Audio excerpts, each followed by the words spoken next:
was this week thinking about the story that we're going to be looking at this week, the themes in the story, what happens in the story, what we're looking at this week, it just reminded me a lot of some of the most popular movies out there. Movies like Star Wars, movies like Lord of the Rings, movies like Avengers. Avengers is the biggest deal out there right now.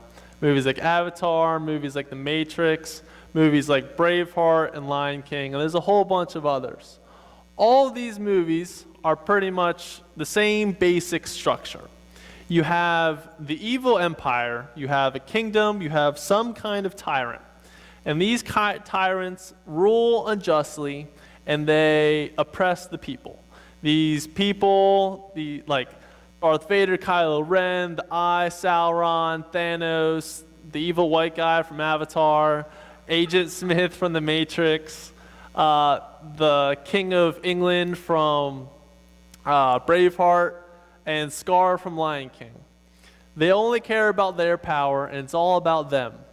All they care about is themselves, and they're the evil ruler, and the basic plot of the movie is that you have the good guys, you have the underdogs, and it's their job to rise up against the evil power, because we love the story of the good guys rising up and fighting for their own rights and fighting against the evil tyrant.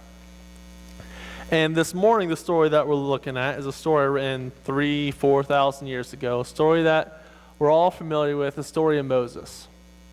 The story of Moses is the same basic plot. You have a group of people that are oppressed, a group of people that are being used by an evil tyrant called Pharaoh, and these people rise up and are liberated from the oppression. That's the same basic plot that's found in all the movies that we love nowadays.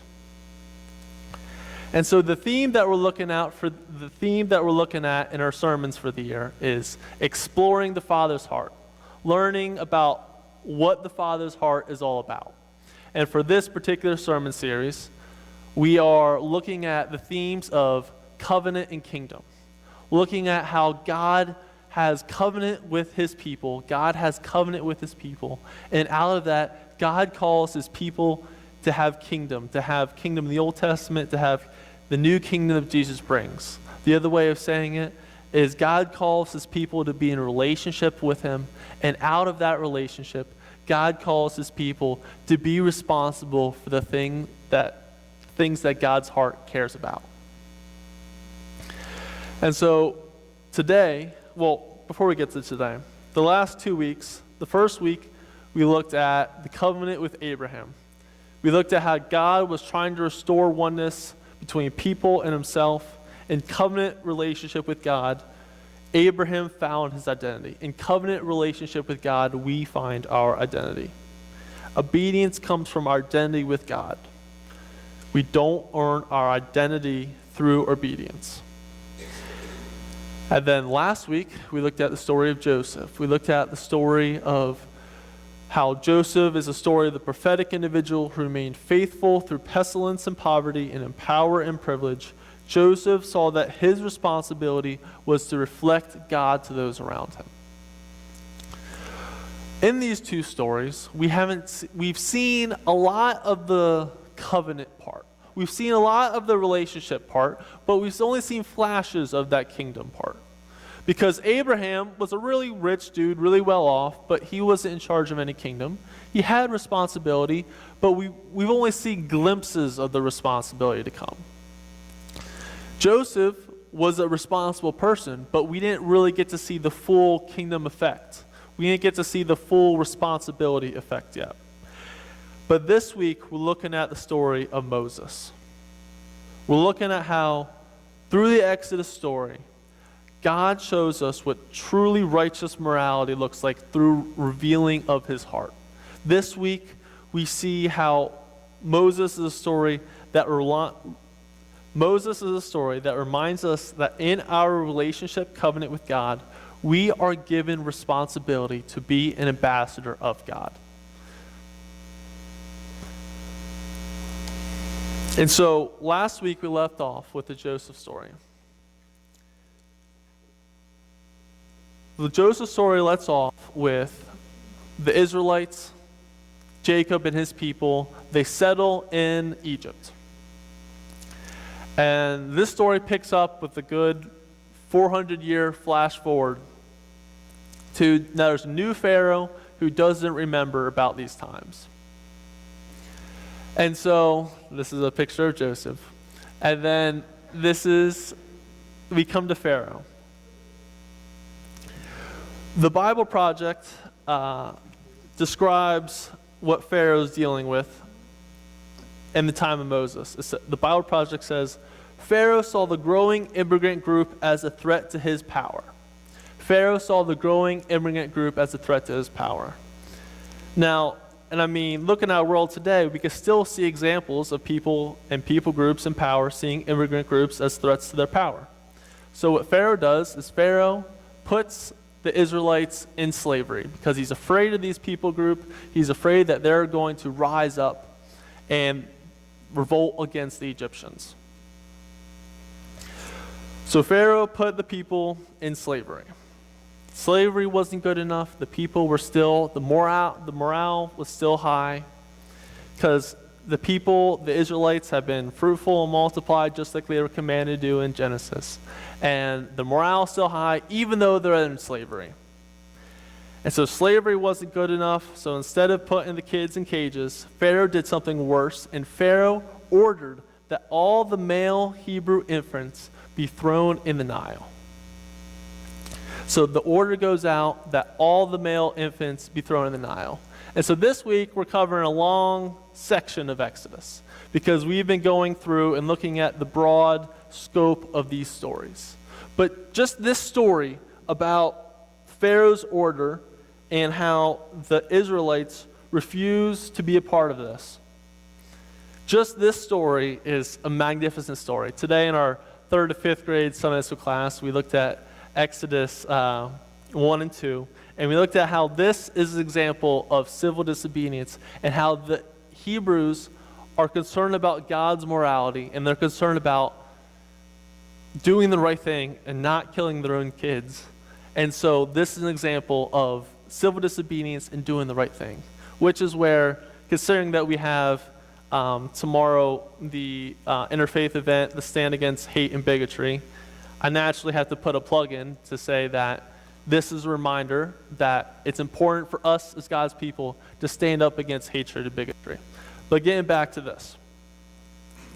So Moses, his mom can't hide him anymore. She puts him in a reed basket. Pharaoh's daughter finds him. Moses gets raised in Pharaoh's household. He gets raised in a very privileged position. He gets the equivalent of the Harvard MBA degree. He's very privileged, very well off, has anything he wants. And then one day when he's older, he goes out, takes a walk with himself. He sees 2 Israelites being abused by an Egyptian slave driver. And for just a half second, just a slight half second, he gets a little sense of God's righteousness, God's justice. And he gets mad, like, this is not right. Why are my people being abused by the Egyptians?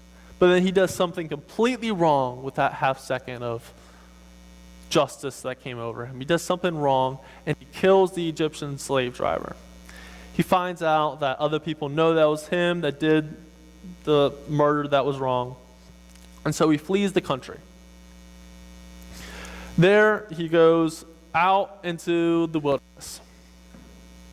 And here we see a theme that emerges that we'll see again later in the sermon, and we'll see in the coming sermon next week, if I believe is on the desert, correct, Jeff? And so we see this theme that starts to come up, this theme of isolation and call. Moses is isolated out in the desert. He meets this guy named Midian. He takes care of Midian's sheep. He's out there, he's isolated in the desert. There's no distractions. In the desert, in the wilderness, the theme throughout the Bible is you're closer to God when you're isolated in the wilderness.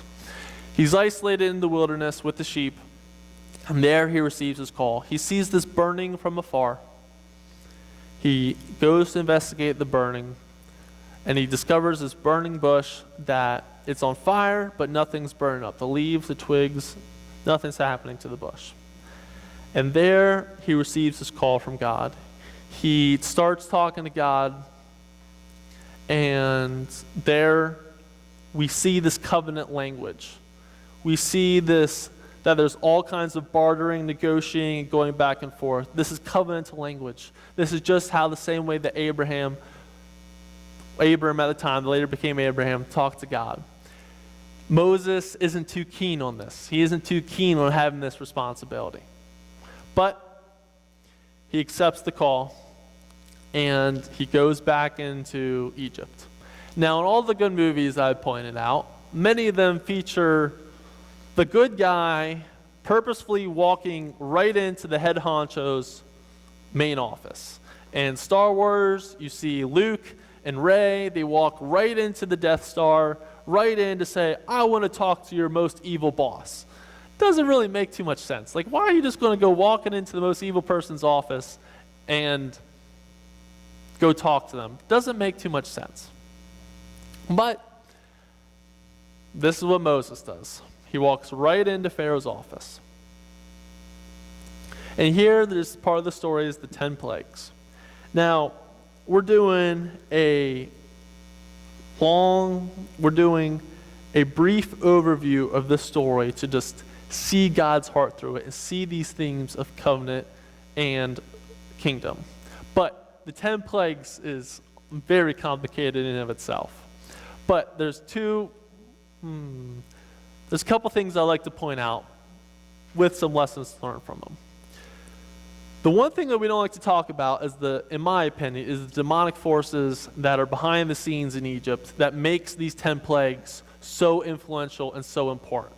And just because I personally, as a kid, when I read the Bible and I read these things, I'm like, why don't we talk about these things? So Moses goes in, throws the staff down, and his staff becomes a snake, and the Egyptians throw their staff down, and their staff also becomes a snake.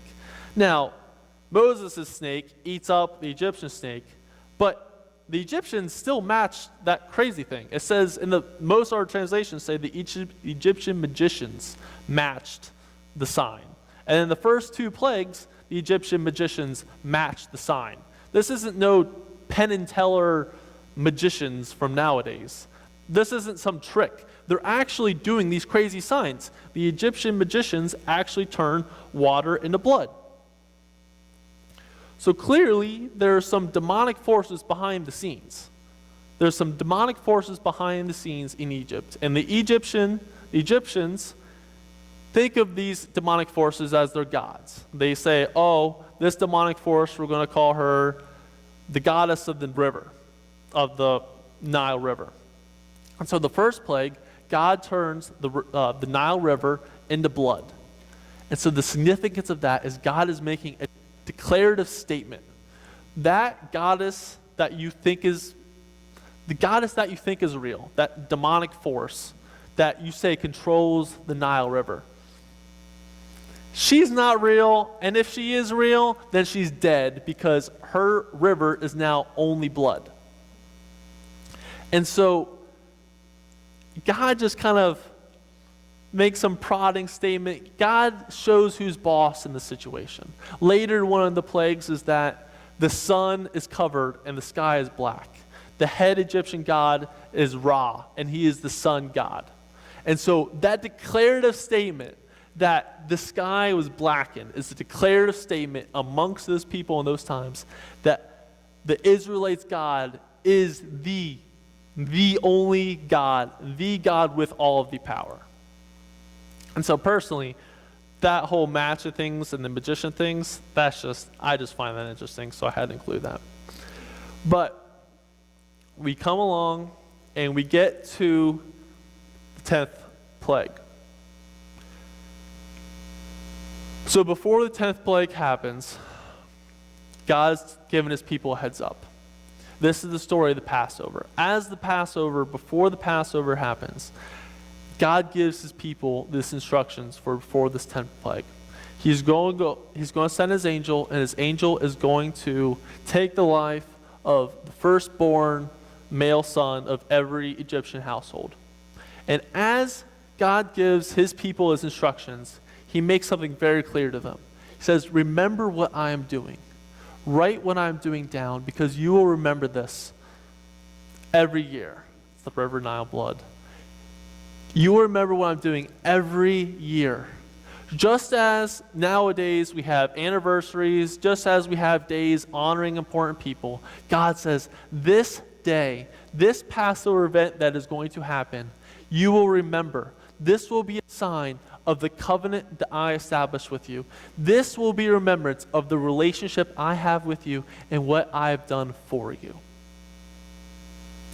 And so the 10th plague happens. You have the Passover. And the other thing from the Passover is they sacrificed a lamb, which nowadays we call Jesus was the lamb. So that lamb language is clearly foreshadowing Jesus. And they hark back to that lamb language when we talk about Jesus. But Pharaoh finally relents. The Israelites are set free. The movie seems to be ending because the whole movie was about Moses confronting Pharaoh and all this crazy stuff happened. Nowadays people love our superhero movies. We love the Avengers. It's the biggest movies out there nowadays. We love our Avengers. We love our superheroes. God was the best superhero of all time. He did these 10 plagues for his people. And the movie's seemingly over. The Israelites are released. Yay, happy day. But in a good movie fashion, they had to throw in one little last hook. And the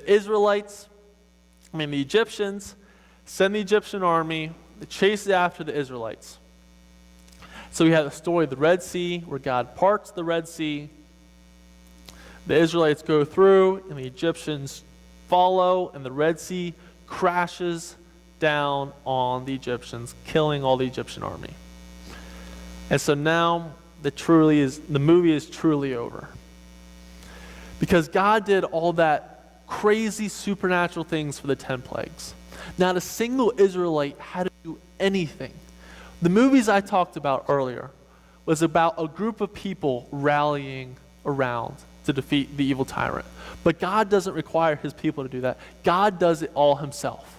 Just as Jesus did all of it himself, God, when he establishes his relationship with his people, he says, look, I got you. And so God does all of this himself. Just in case it was in question, God does this whole Red Sea trick to make a declarative statement so all the other nations around would hear this crazy story about this Red Sea that parts and then crashes down at a snap of your fingers. And so now typically, as the movie is coming to an over, typically in a movie you have the good celebration. So in Star Wars you have the medal ceremony. In Lord of the Rings, the king gets his crown.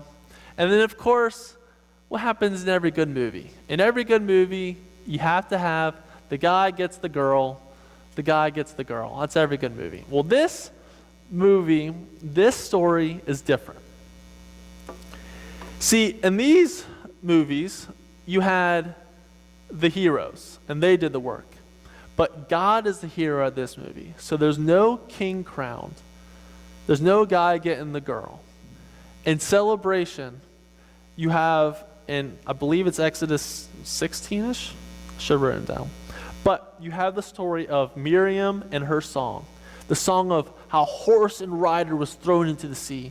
The people write this beautiful song and they sing it because they are so happy, and that is what they do to celebrate. And typically, the movie's over now because the good guys win, the bad guys are overthrown, and that's just it. The question that we're left with, that movies never talk about, is what happens next.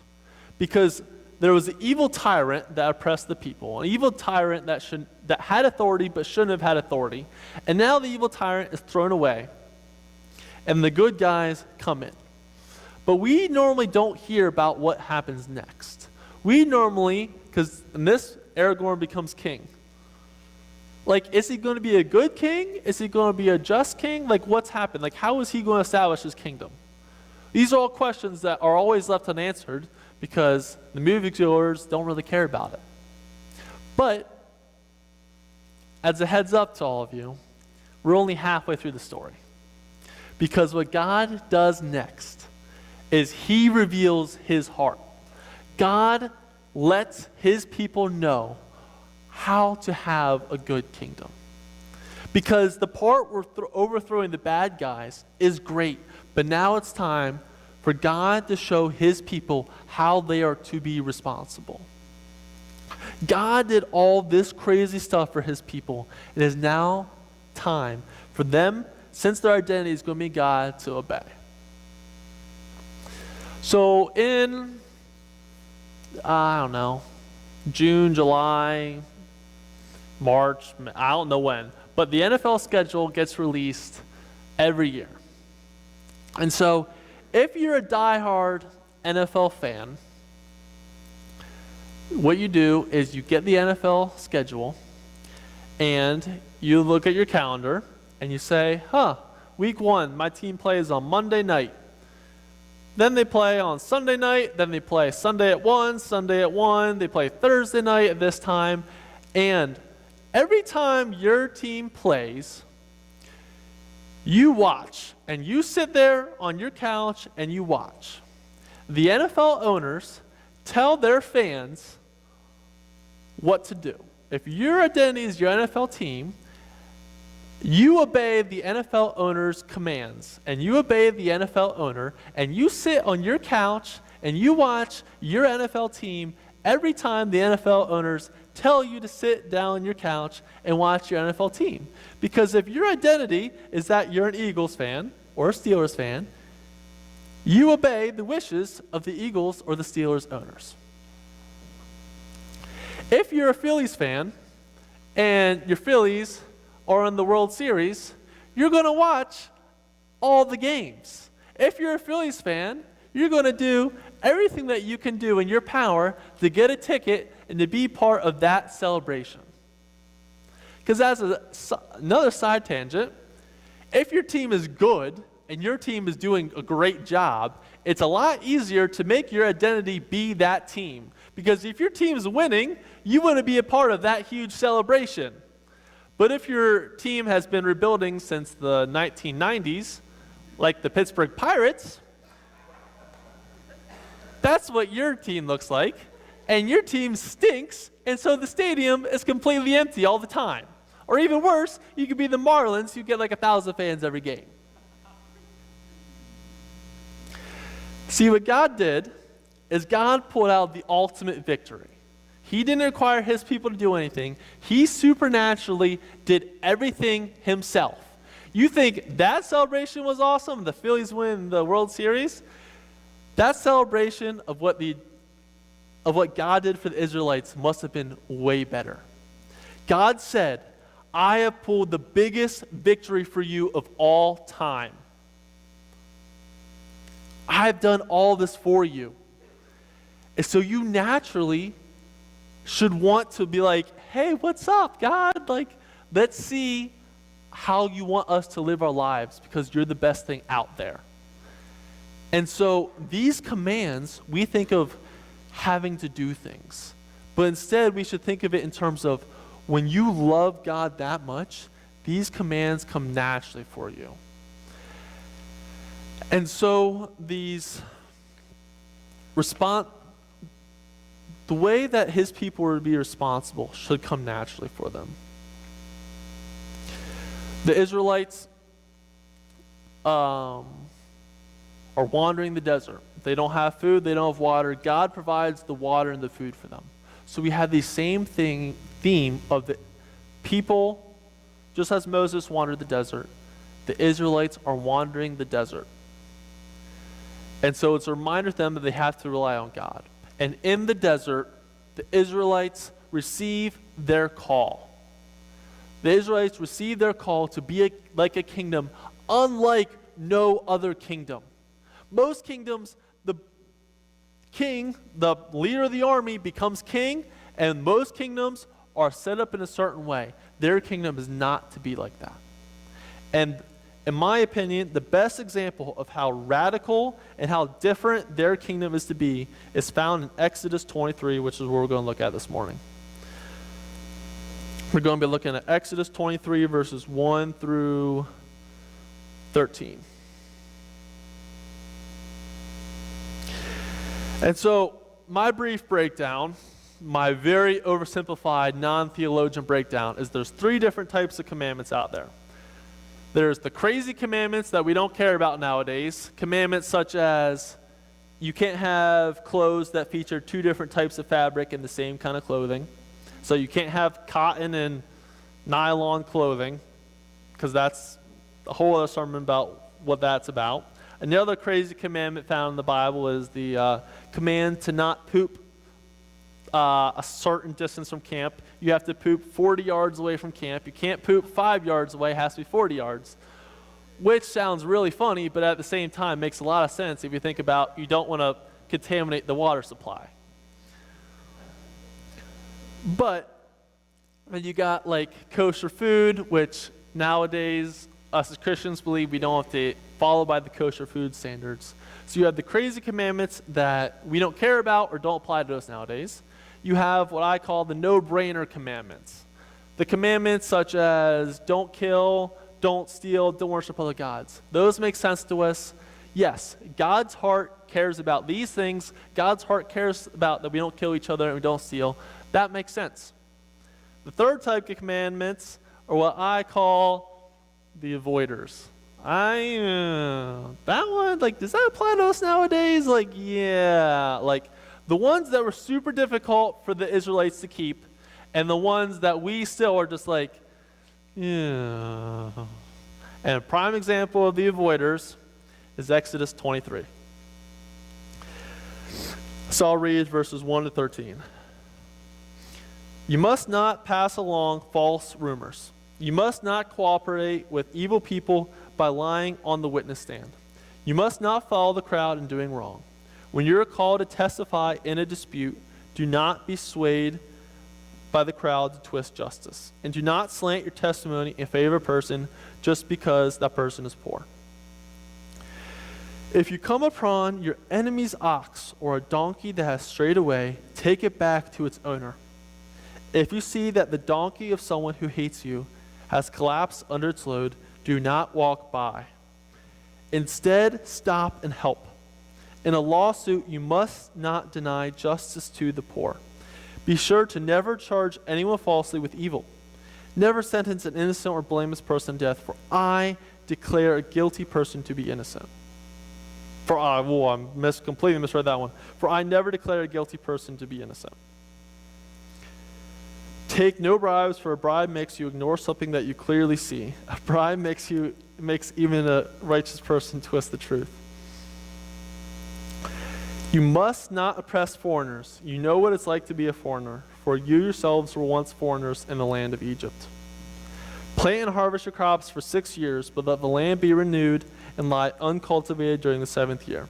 Then let the poor among you harvest whatever grows on it. Leave the rest for wild animals to eat. The same applies to your vineyards and olive groves. If you have 6 days a week for your ordinary work, but on the 7th day you must stop working, this gives your ox and your donkey a chance to rest. It also allows your slaves and the foreigners living among you to be refreshed. Pay close attention to all my instructions. You must not call in the name of any other gods. Do not even speak their names. So why are we reading these commandments? Or why are we just reading commandments in general? We can learn a lot about God's heart by seeing what He wants His people to be responsible for. Some of these don't really make sense. Some of these may not apply to us, but we can learn a lot from looking at these commandments. So let's look at verses 4 and 5. And when we tell a story, like, hey, what's a good story that shows about God's character? Like, if you were to think, what's a good story that shows God's heart? One of the most go-to stories out there would be the story of the Good Samaritan. The story of how if you see your enemy or anyone lying on the road, you're to help them out. If you see someone in need, you help them out, you pay the medical bills, and you help them out, even if they're your enemy. In this passage, we see something even harder than that. In this passage, God's people are told that if your enemy's ox wanders into your field, then you're to return your enemy's ox. That's not like helping your enemy. That's a given. God calls his people to even return their enemy's ox. Or if their enemy's donkey falls down, you're to help the donkey up. This is some crazy next level responsibility. See, in most kingdoms of the day, it was set up so that you have your social pyramid. You have the rulers on top. You have the powerful people groups. You have the king. You have the empire, whatever you want to put there. And what they do is they try to expand the kingdom as much as they want. They try to get as much power, as much money as they want. And they live a life of luxury to the fullest. The people at the bottom, their job is to help. Their job is to build pyramids. Their job is to be slaves. Their job is to pick grapes so the fancy rulers can have as much wine and whatever they want. But here, we see something different. God's kingdom, God cares about those people at the lower rung of the social ladder. God cares about those people. And if we're looking at our whole year sermon series is on exploring the Father's heart, but like this chapter here does this explains all the Father's heart that you need to see, because this is so, even nowadays, this is so radical, and it must have been absolutely crazy for God's people to hear this 4,000 years ago. You must not oppress foreigners. You know what it's like to be a foreigner, for you yourselves were once foreigners in the land of Egypt. Other translations use the word immigrant there. You must not oppress immigrants, for you were once immigrants. If you're looking at setting up a kingdom, your immigrants are at the bottom rung. They are there to do whatever those in power want. But God says that's not how it's going to be. Remember that you were once those people, and God cares about those people. And this isn't just an Exodus 23 thing. This is repeated time and time again throughout the scriptures. Jesus starts his public ministry. Jesus starts his public ministry by standing up in his home church and reading from the passage from Isaiah 61 saying, "The Spirit of the Lord is upon me to bring good news to the poor, to release the oppressed, to break the chains of the captives, and give sight to the blind." These themes are everywhere because this is what God's heart is. If you're a parent, I have a better example. We had puppies 6 months ago. We had our little dog Rosie, somehow had 7 puppies. Don't know how she had 7 puppies, but she had 7 puppies. The one puppy was like a little runt. Rosie's not a very big dog. She's not supposed to have 7 puppies, but she had 7 puppies. And so the one little runt dog had a hard time nursing because the other bigger dogs would always get the good spot, and the bigger dogs always had first dibs. And so our family, we're like, you need your fair share. And so we would purposefully make sure there were times where the little runt could feed so she had a chance. If you see a kid in the schoolyard getting picked on, your heart's gonna break for that little kid. God sees people, and his heart breaks for those that are in the weak position. His heart breaks for the immigrants and the refugees because he needs them, he wants them to get a fair shake. And then the last thing here is this talk of Sabbath. We always talk about Sabbath in terms of the Sabbath is a day where we worship God. The Sabbath is for worshiping God. The Sabbath is for more than just worshiping God. Because here and throughout the scriptures, we see this call that everyone gets 1 day a week off work. Even if you're foreigner, even if the foreigner living in your lands that works for you does not worship God and they worship false gods, they are still to get 1 day a week off work because they're to be given 1 day off to rest. Even if they're not going to worship God, they get that 1 day off to rest because God cares about everyone and He cares about people not being overworked. The Sabbath is for worshiping God, but it's also about God caring about those on the lower rung of the social pyramid.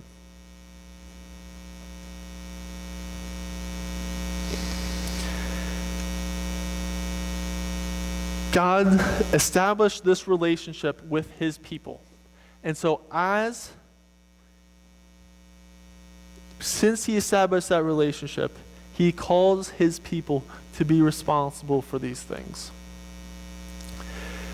And because, as we've been talking about, once you get your identity through the Father, then naturally you become obedient. So as the band comes forward, there are 3 things that I want us to think about this week. Did I not include didn't fill them in. First, the Father asks us to root our identity in Him, and out of that we will naturally be obedient to the desires of the Father's heart. When Jesus interacts with people, Jesus has a relationship with people. Jesus enters in this relationship. Jesus goes to the sinners. Jesus goes to the down and out people, the people that are struggling. And Jesus enters into relationship. Jesus asks those people to be identified as a follower of Jesus. And out of that identity as a follower of Jesus, then He asks them to be obedient. Then He asks them to repent. He asks them to be a follower of Jesus, a follower of God. And once they have that relationship, once they have their identity be in Jesus, then He asks them to repent. Then He asks them to be obedient. Second, the question I want us all to think about this week is, how has the Father been the superhero in my life, building relationship with me? God says here, you yourselves were once foreigners. You know what it's like to be an immigrant. And He reminds them of what He's done with them. We have to remind ourselves what God has done for us. We have to remind ourselves how God has entered into a relationship with us. We haven't done things to be in a relationship with God. God is the one that does it for us. Christ is the one that died on the cross for us. We have to remind ourselves what the Father has done for us. Our culture is obsessed with the superhero movies right now. We love the notion of Iron Man or whatever superhero you like coming down and saving the people. We have to remind ourselves, what has the Father done in my life? Because we have to remind ourselves of what He's done, and that reminds us of the identity that we have. And once we remember why we have this identity. Once we remind ourselves why we have this identity, then we can ask ourselves, how can I be more responsible for the cares of the Father's heart? We have to ask ourselves, how can I be more responsible for the cares of the Father's heart? How can I further Christ's kingdom? How can my family be more responsible? How can my family further Christ's kingdom? And how can our church be more responsible for the Father's heart and be more responsible for Christ's kingdom? We have this identity. We have our identity in Christ. And out of that identity in Christ, we have to ask ourselves. And just as the last song we sang before we went to the sermon, we have to be one with the Spirit, and we have the Spirit with us. And we can ask the Spirit to guide us and to point us towards how can we be more responsible and how can we be a further part in Christ's kingdom and further the cares of the Father's heart. I read from Exodus 23 and certain things, but there's a lot of things that the Father cares about. And there's a lot of different ways that we could be responsible. And we each have our own gifts, and we each have different ways that we can further the kingdom. But we have to ask ourselves, what can I do? How can I be more responsible for the cares of the Father's heart? Dear Lord, thank you for what you've done for us. Thank you. Thank you for all you've done in our lives. I pray that you can show us, your Holy Spirit can reveal to us how we can be more responsible, how we can further be a part of the kingdom. Amen.